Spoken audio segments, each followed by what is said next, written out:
So, we will start now model diagnostics of multiple linear regression.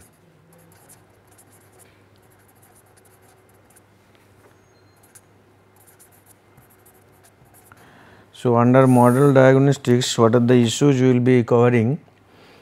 Leverage points, influential points and multicollinearity. Okay. Now, you see this figure.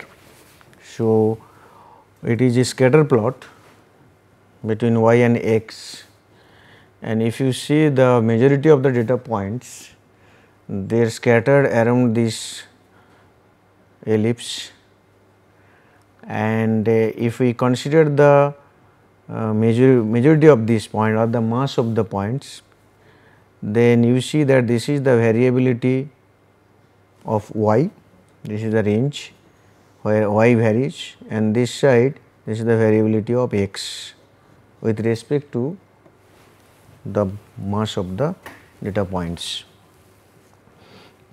Now, you consider this point. Suppose your observations, one of the observations is like this. This one lies that much distance away from this center of this mass of the points, but it lies in the direction of y. You see the variability of y is this one, and it is basically much away from that y portion. But if you see this portion for the x, it is within this variability. So, outlier is a point which is necessarily related to the variable y. So, outlier is an observation which lies much away from the general mass related to y. Now, you come to the other 2 points, this point vis-a-vis this point. If you see this point, which is, if I see the variability of y, it basically belongs to this variability, that range, within this range along y, but along x, if we see, this is away from the general range of the x, and similarly the other one also, this one also. Now, leverage point is a point which lies beyond that general mass of x. So, that means outlier is necessarily related to the y related observations, and x and leverage points related to x variability, that range point of view. Now, all these observations can have influence on the regression estimates. If any observation which influence the regression estimate is known as influential observations. Okay. Generally, what will happen? You will find out that outlier will not affect the regression estimate much, but the leverage point will affect, which, for example, there is good leverage point. This good leverage point is one which is basically lying almost on the straight line. You see that if I draw a straight line here, the regression line, it is very close to the regression line, although it is out of the, far away from the general mass of the data points, but from regression point of view, what is happening? It is basically lying almost on the regression line.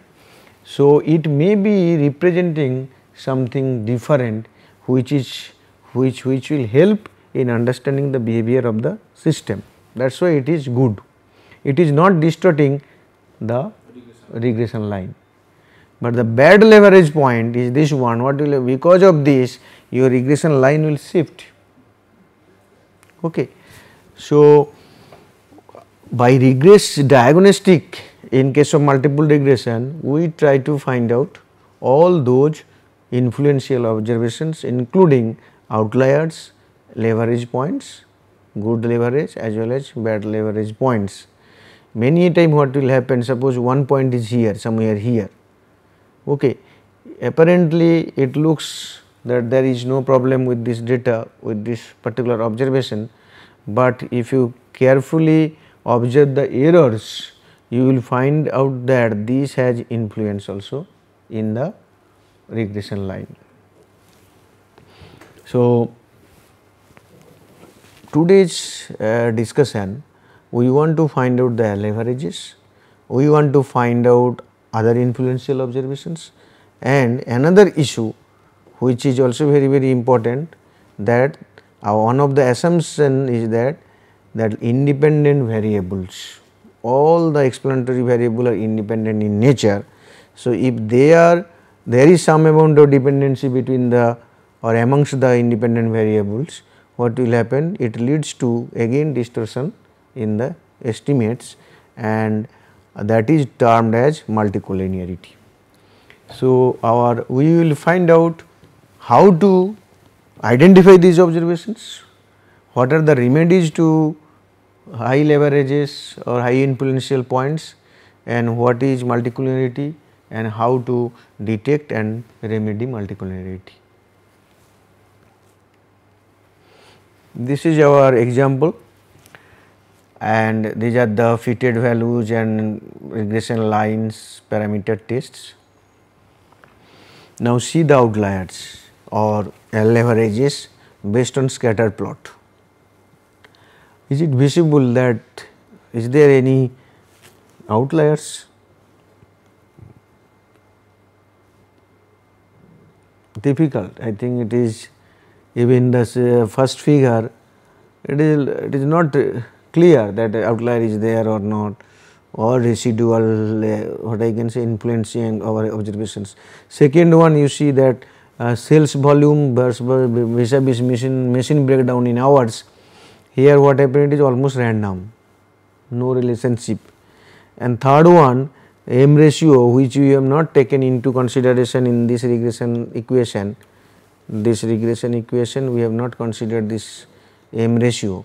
We have considered x1 is the absenteeism, x2 is the breakdown hours, and if you see the regression coefficients now, that absenteeism has effect because p value is 0.022, but absenteeism case it is 0.53. So, it is that has no effect, and which is also revealed in this picture, there is no effect. So, if we include M ratio, what will happen ultimately, your regression fit will be better, R square will go to the higher side because there is almost perfect correlation in this particular case. Okay.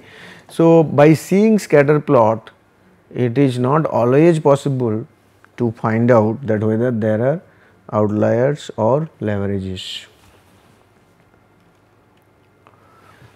So, in order to identify leverage points, you have to understand the hat matrix. Okay. So, I think we have described hat last class, not last part 1. This is the hat matrix. See, ultimately this one all related to X space.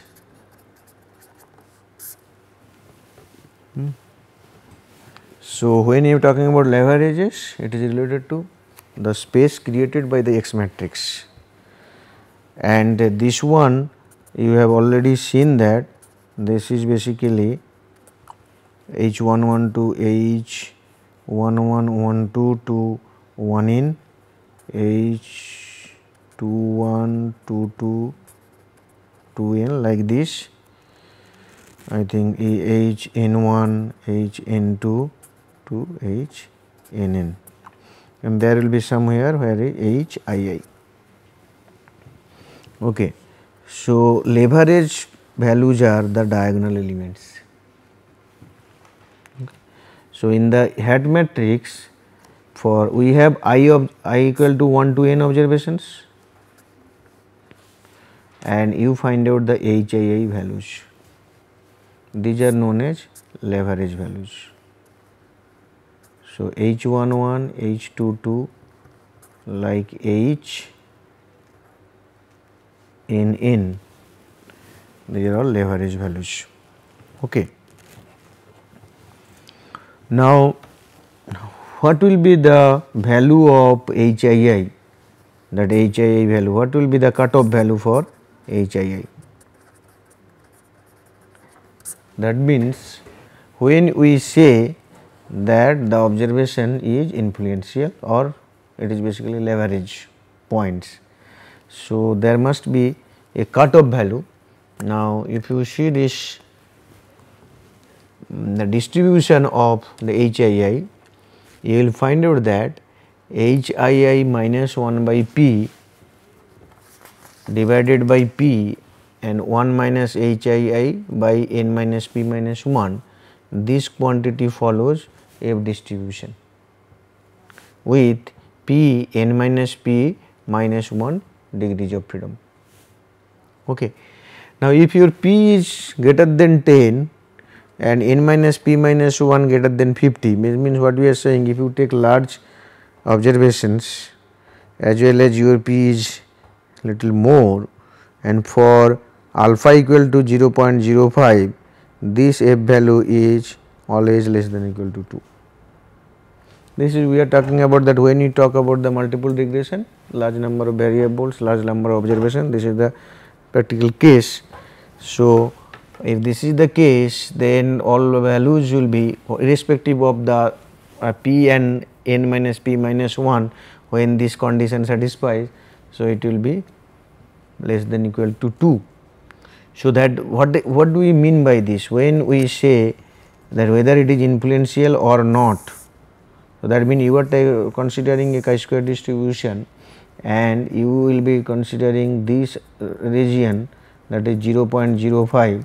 So, you are saying so long it is within this side, then it is not influential. When it go to this side, this is influential observation. So, that means we want to find out HII value for this point. Okay. And it is given that, as I said, that HII minus 1 by n divided by degree of freedom and 1 minus HII divided by this is suppose this is F, this one you are finding out here. Okay. So, we want to know this, and there are several cutoffs given, but the most widely used is that cutoff for leverage point, that will be greater than 2 into P plus 1 by n, 2 into P plus 1 by n. P plus 1 is the number of parameter to be estimated or number of parameter estimated, n is the number of, that is the sample size, and this 2 is coming because we have seen that it will be less than 2 for most of the situations. So, when this condition satisfy, we say this the point is a leverage point, in the sense it has influence on the regression estimates. And what HII measures, I told you, measures the leverage values, and the sum total of HII, this will be equal to the number of parameters. So, then if all points are equally influencing, then what will happen? HI value will be equal for all the points, and that value will be P plus 1 by n. So, that means what we mean to say, that if they are equally HII equal to P plus 1 by n, when each of the observations contributes equally, which we want also, but it is not possible always.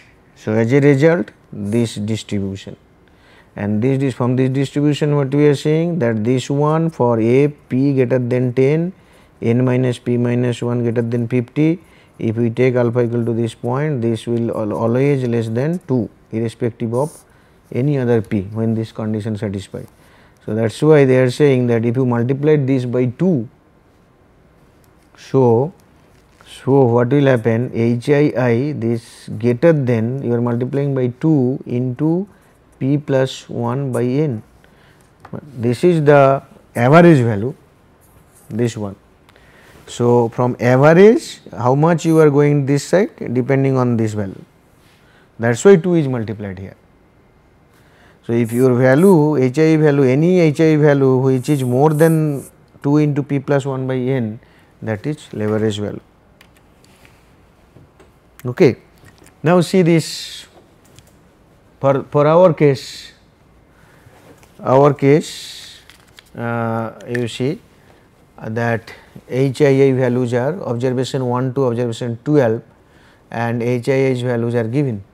These are all the diagonal values of the head matrix. Okay. Now, what will be the cutoff value? Cutoff value will be, we have now two, how many parameters we are estimating? 3. What is the your sample size n? So, p is 2 plus 1 into 2 by n, this is 0.50. Is there any value which is greater than 0.50? You see, we have not got any value here which is greater than 0.50. So, we can conclude that here is no leverage points for the problem we have undertaken. Okay. Now, this leverage point is definitely very good. It will give you the, you identify that if any observation is influential or not. But Cook has given something different also. That means, you can go by HII values and the formulation what we have discussed so far, but you can use Cook distance also, Cook's distance. What is the procedure in Cook's distance? The procedure is like this. So, I equal to 1 to I dot dot n. So, n observation are there, your y values are there and x values are there, fine. And you have used the regression equation like this, x beta plus epsilon, and using all the observations you have computed y cap equal to x beta cap. Now, what is our interest? Our interest is, we want to know is the ith observation is influencing the regression estimate or not. Now, if I belong to the general mass, then what will happen, as n is quite large, if you eliminate one observation, there will not be almost no difference in the beta estimate, because if I take n equal to 100 or 100 minus 1, that is 99, then this estimate should not be distorted. If I belongs to the General mass. If that point does not belong to the general mass, that means it is a leverage point with respect to x, definitely we are talking about x space, then what will happen? It will affect the beta estimate. So, now what we will do, you go for another regression without the ith observation. Getting me?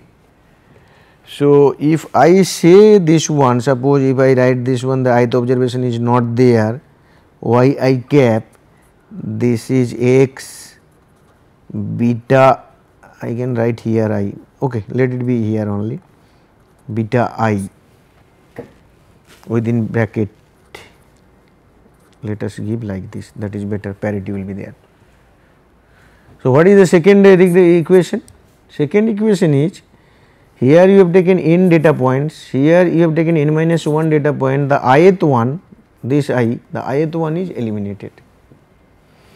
Then what we are saying, that this should not, the difference between this beta cap and minus beta cap I, this difference should not be much. Mean it should that effectively there should not be any difference, only rounding error, some difference will be there.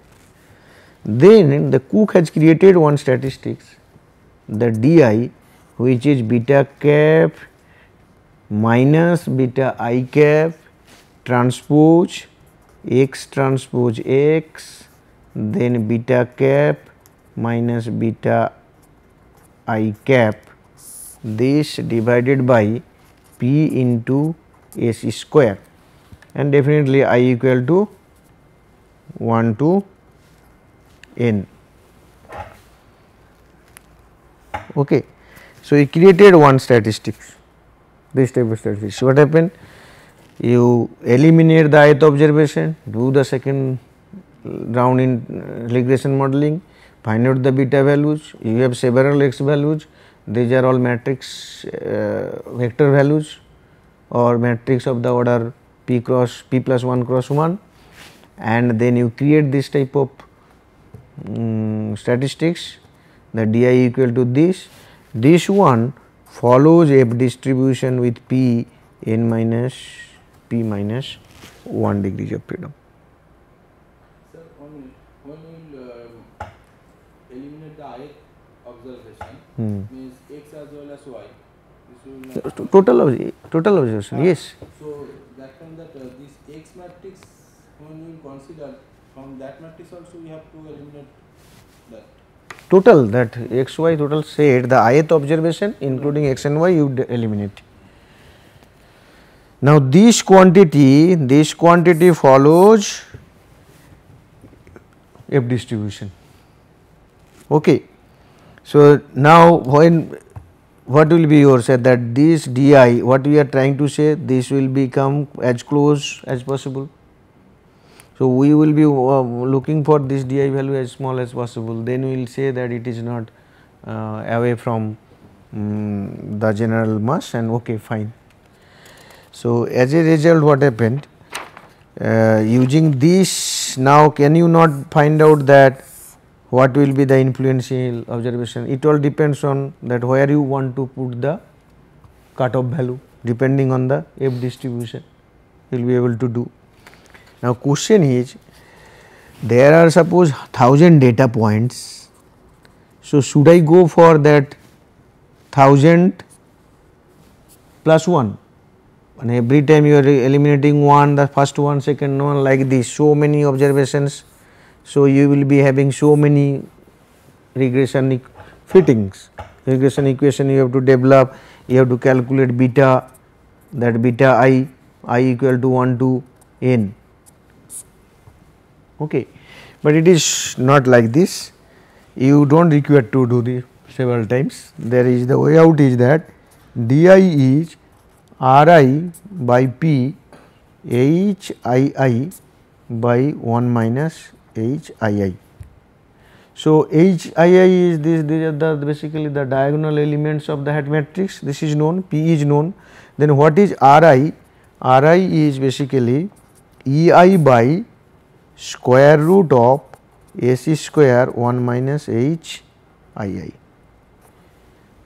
is the basically the error one. So you can write like this,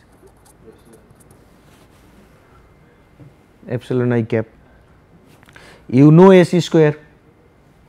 S square is SSE by n minus p minus 1. So that means when you are fitting one regression equation, you are getting everything.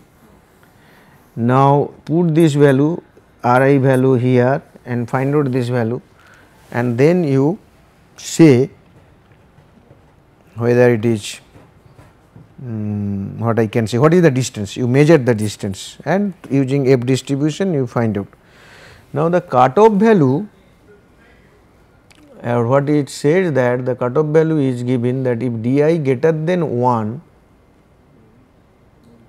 then it is basically significant.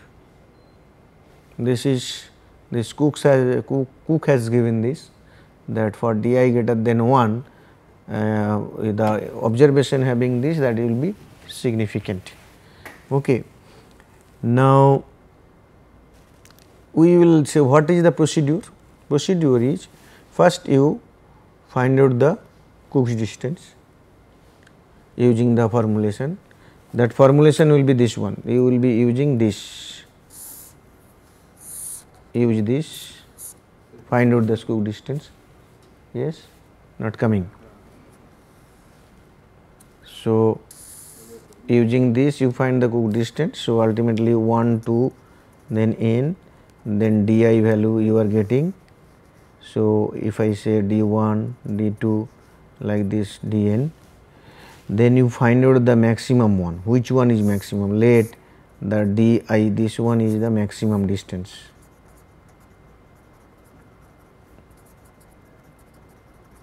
Correct. So, for this maximum distance, what we say that di follows fp n minus p minus 1. So, I will take the maximum distance and then what is p value in our case? In our case, p is 2, n minus p minus 1 is 9, and then I have taken 0.25, not 0.05. Even when I have taken 0.25, this value is 1.62, that but our d10 value is 0.52 only. So, it is much closer. If I see the F distribution table, graph like this, we have taken 25%, this is 25% and this value is 1.62, but your maximum value here it is 0.52.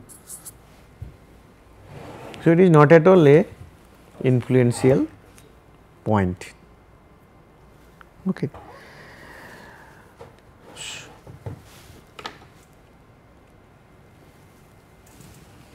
Then we will go for multicollinearity. Okay. Now, multicollinearity, as I told you, that multicollinearity is a issue where independent variables are not truly independent. There is dependent structure amongst the independent variables, and under such condition what will happen if there is perfectly linear case, linear dependence case, that determinant of this x transpose x will not get, it will become 0 and ultimately inverse you cannot create and you will not get the estimate values. So, multicollinearity has to be tested, and multicollinearity can be tested through 4 different procedures, and these are known as variance inflation factor, tolerance statistics, eigenvalue structure and multicollinearity condition number. Okay. So, what we will discuss? We will first discuss the variance inflation factor. Okay. What is variance inflation factor? Variance inflation factor is something, suppose we are talking about that out of these p independent variables, there is correlated structure in the sense dependence relationship. So, arbitrarily we are taking one independent variable as dependent variable. We are not considering y here, we are considering only the independent variables. Then we are taking one of the independent variable as dependent variable and all other independent variables as independent as influencing that independent variable. So, xj is now affected by x1, x2, xp. Okay. Then you are making a regression equation. So, your regression equation is now xj is beta 0, beta 1, x1. So, like this beta p xp plus epsilon. This does not include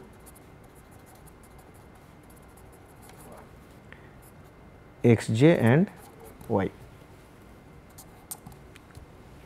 Okay. Then you find out the rj square. So, that will be SS rj by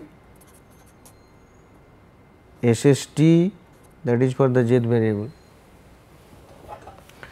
So, then you create variance inflation factor equal to 1 by 1 minus Rj square.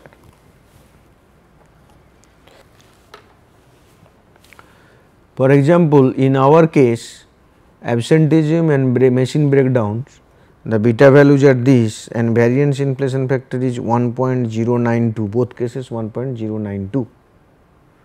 So, if Rj is 0, if Rj is 0, then VIF will be equal to 1, and we do not want Rj apart from value apart from 0 value, we want this 0 value, that is the best value, because Rj 0 means no correlation. No regression is not valid. Rj is 0 means there. Regression, that means Xj is not dependent on the other independent variable. So, you have to create this type of variance inflation factors for each of the variables.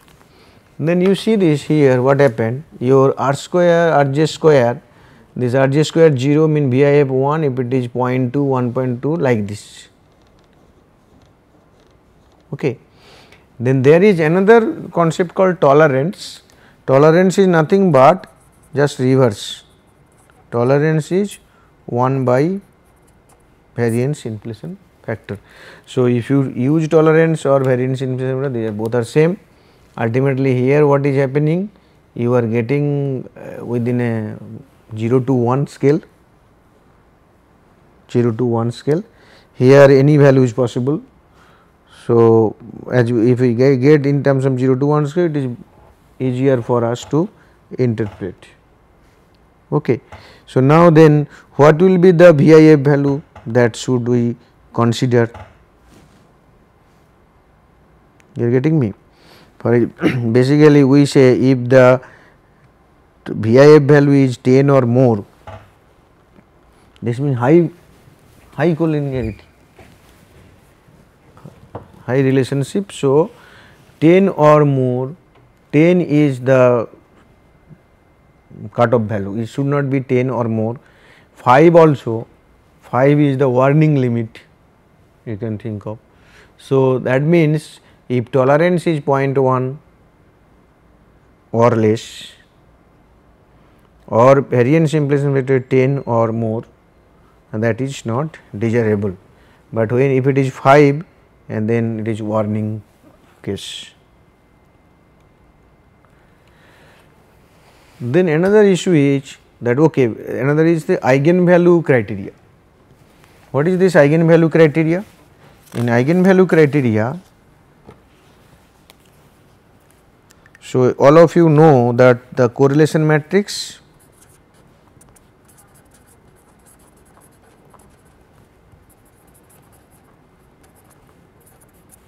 we are talking about correlation matrix of X n cross P, which will be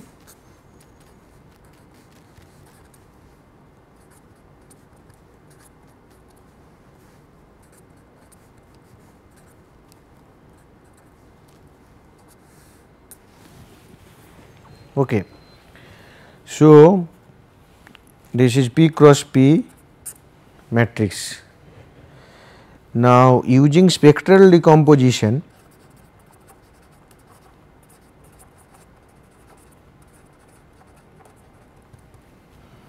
this R can be written like this, that I can write that Vj lambda j Vj transpose j equal to 1 to P, where lambda j is the jth eigenvalue and Vj is the jth eigenvector. Okay. So, you can this P cross P matrix, this matrix can be decomposed into its eigenvalue and eigenvector components, and this can be, that means if I know eigenvalues and eigenvector, I can reconstruct R, because this one is P cross 1, this one is 1 cross 1, this one is 1 cross P. So, if you multiply these two, ultimately P cross P matrix you will be able to recreate. Now, what is the meaning of this eigenvalue here?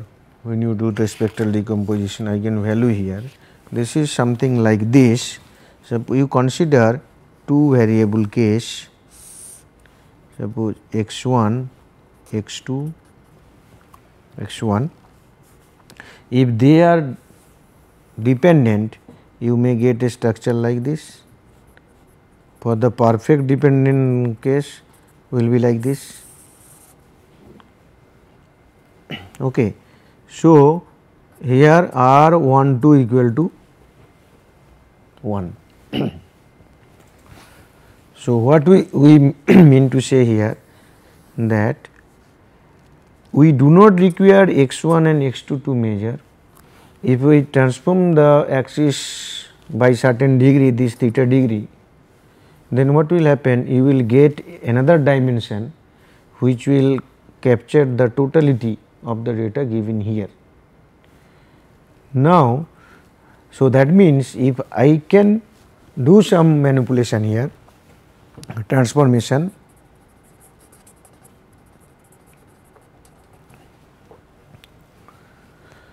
so you rotate this x1 and x2 by theta, you are coming to this place, and here this axis is having the variability from here to here. This variability is captured by lambda, and the direction is captured by. Okay. So, what we mean to say? We are trying to say here that only one dimension is required. If the structure is like this, only one dimension is required to measure this, and that one will be lambda 1 and then V1. So, lambda 1 V1 is sufficient enough to capture this data, because if I go in along this line, my variability here is this, but what is my variability along perpendicular to this line? 0. So, lambda represents the variance component.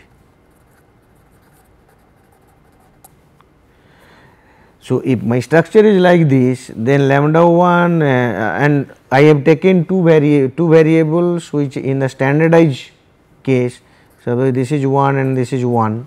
So, then the both the variability 1 1 is captured by this. So, this will become 2, because the total variability is 2 here for the two variables. So, other dimension there will be 0. So, what will happen? Lambda 2 will become 0.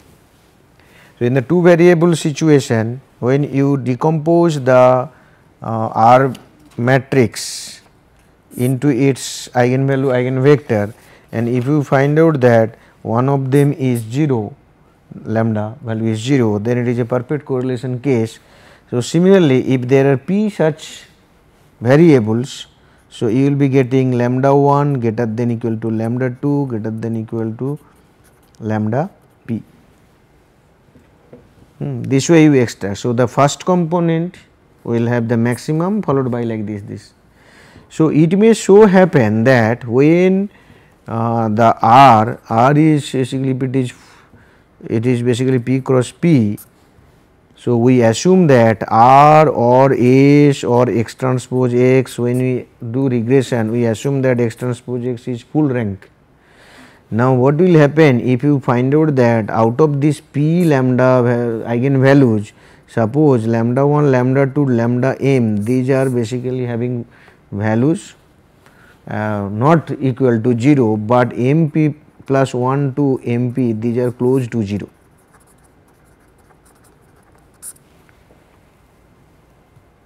Close to 0. So, what will happen in that case? Rank will deficient Basically, if they are 0, then rank will deficient. Rank deficient, that means this is not full rank, and these 0 are representing that there are large number of m plus 1 to p, there are large number of independent variables, so called they are not independent. So, there is multicollinearity. This is what is known as eigenvalue criteria. So, that you take the R, that is the correlation matrix, go for your spectral decomposition, that means eigenvalue eigenvector decomposition, then find out the eigenvalues. If you find out that some of the eigenvalues are close to 0, it simply indicates that your case is not independent. The independent variables are not truly independent. Okay. Then there is one is multicollinearity number. This multicollinearity number is known as MCN, which is basically the largest eigenvalue divided by the smallest one. And now if there are many values close to 0, then definitely this lambda p, this one is very close to 0 and it will be a very high value. MCN will be a very high value. So if MCN greater less than 100, it is not a serious multicollinearity problem, not serious. But if it is greater than 1000, it is a serious issue.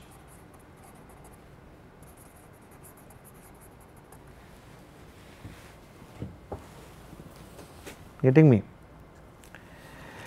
Then there is one relationship from the MCN and VIM point of view, that VI various inflation factor, it is AM less than MCN less than sum total of this VIFM is the maximum variance inflation factor. It should be less than this, less than P into J equal to all the sum of all the variance inflation factor. Now, can you not find out the data for data whatever we have given here, we have seen here, this one, if it is asked to you that you find out that whether multicollinearity problem is there or not. So, what way you proceed? What will be your case? For example, 9, 62, 8, 58 and then 7, 64. Suppose these 3 data points are given to you. Okay, so this is my x, this is 3 cross 2, this is x1 and x2. What is our aim? We want to test that x1, x2, that multicollinearity issues are there or not. One is that you find out the regression, you regress x2 on x1, there are only 2 variables x2 and x1 is enough, and then find out the VIF. Other one is, I said that can you not find out the R value? How do you compute R here?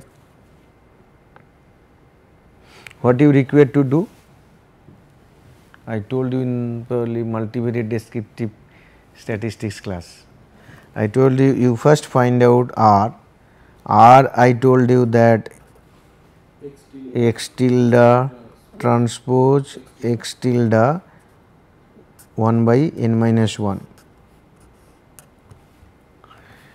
and your x tilde is, suppose if I say x tilde is something like this, yes. So, suppose x I j tilde is there, then x I j tilde will be x I j minus x j bar by standard deviation of this. So, we require to get R square value, R value first here. Once you get R value, suppose for example, let R value is, I am giving some arbitrary value here.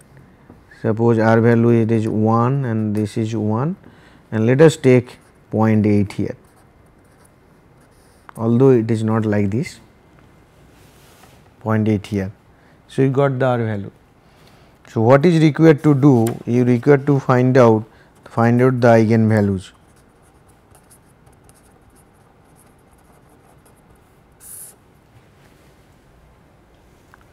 How do you find out eigenvalues? Normal process, that characteristic root characteristic. So, you have to first consider that 1 minus lambda 0.8, 0.8, 1 minus lambda, this determinant, this equal to 0. Let us see this, what will happen here. Will we get 1 minus lambda square minus 8 square equal to 0. So, 1 plus lambda square minus 2 lambda minus 0.64, it is okay. This equal to 0, then lambda square minus 2 lambda plus 0.36 equal to 0. Then there are two roots. So, lambda will be minus b means plus 2 plus minus root over b square means 4 minus 2 into 0.36 divided by 2 into 1 this is the case. So, then plus 2 plus minus root over 4 minus 2 72 na 0.72 by 2. So, 2 plus minus root over 3.28 divided by 2. So, 3.28 what will be the square root? So, see if it is 12 then 144, if it is 14 190, no it will not be not 12, it is 328. I think 2 point around 1 point something, if it will it be 2 into 2 is 4, it cannot be. So, it will be less than 2. For example, 2 plus minus maybe it will be 1.8 by 2, then it is 3.8 by 2 1, this is 1.9, another one is 0.2 by 2 0.1. So, we can say that it is basically it is a multicollinearity problem because we have already taken this. So, essentially then what is coming now, that multicollinearity issue can also be tested using the R matrix. So, if any what will be the value of this correlation coefficient and which will tell you that yes there is multicollinearity. Definitely with the two variable case, when 0.8 it is saying that it is almost that multicollinearity factors is like this. Now, what is our MCN multicollinearity number, that lambda 1 by lambda 2. So, our 1.9 by 0.1, this is 190 or 19, this is 19, this is 19. So, what we have seen that multicollinearity number less than 100 is not a serious issue. That is what is given there. If multicollinearity number is greater than 1000, that is a serious issue. So, then what we will do? We will go by this logic, or as I am able to see that there is 0.8 and one of the this 1.9, this one of the dimensions the variability explained is much higher, second one is much lower. So, should I go for regression or we will simply dimension, we reduce the dimension and then we will go for regression? What will be your issue? Basically, see, if I go actually although 0.1 and here we are getting 0.9, because of this two variable case, I think this 0.8 is not at all a simple issue. I think we should not go by this, that is what I personally feel using the data analysis by this logic here now. This 0.8 is, it's a reasonable correlation coefficient. We can perform Dimension reduction, it is better. This range is given in the. This is given by researchers, statisticians. Okay.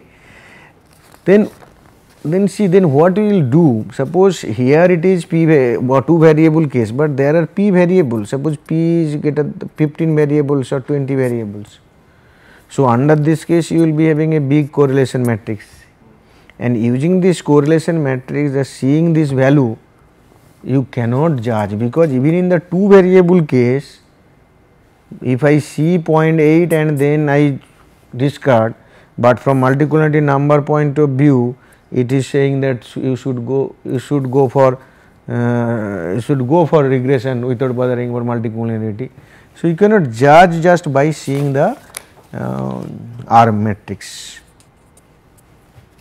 Fine. Then the solutions are, what are the solutions? Solution is, one is the principal component analysis when there is multicollinearity.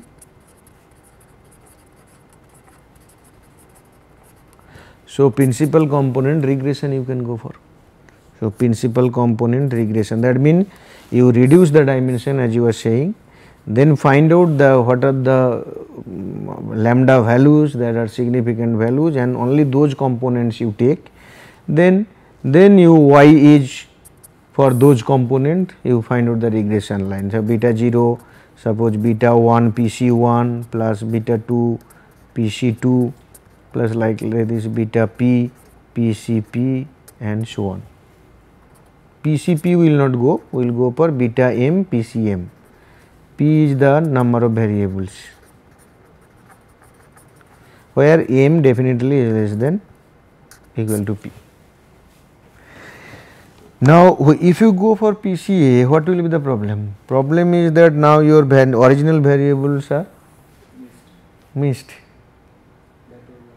So, then, but you may be interested, no, I will not do like this, I want to keep the structure. Regression equation structure is like this, x1 and x2, this is the structure xp, x0. Now, what happened? They are dependent. Suppose this is dependent with this.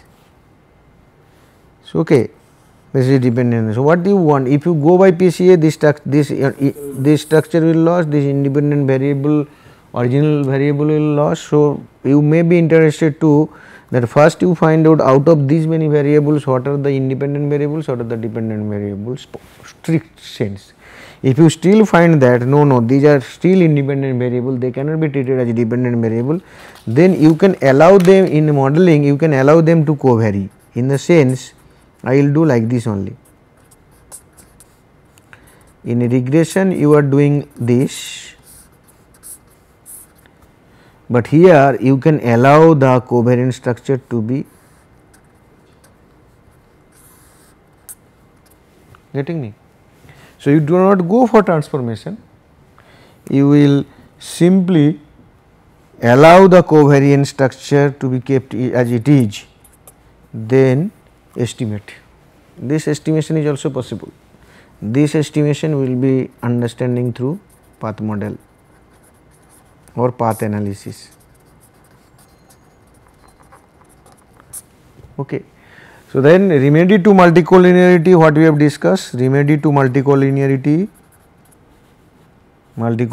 one is the transform the data, transform x, that is usually we go for PCA. Here PCA is possible only if your interest is prediction, because you do not bother about the original data is transformed to what scale and whatever these things, but we want to predict, then fine. In electrical engineering, I know that some of that predictions using PSP, that is principal component regression, it is done. If you want to keep the independent variable The name of the variable same and you do not want to lose the nature of the variables, then you go for path analysis.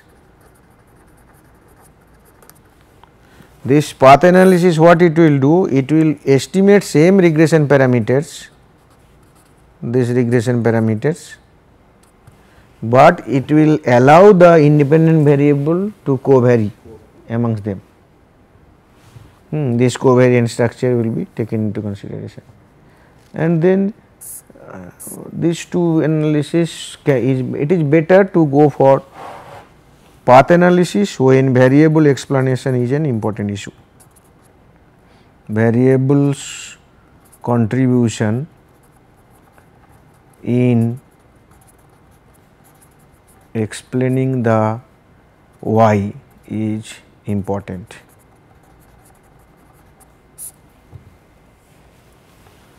Okay.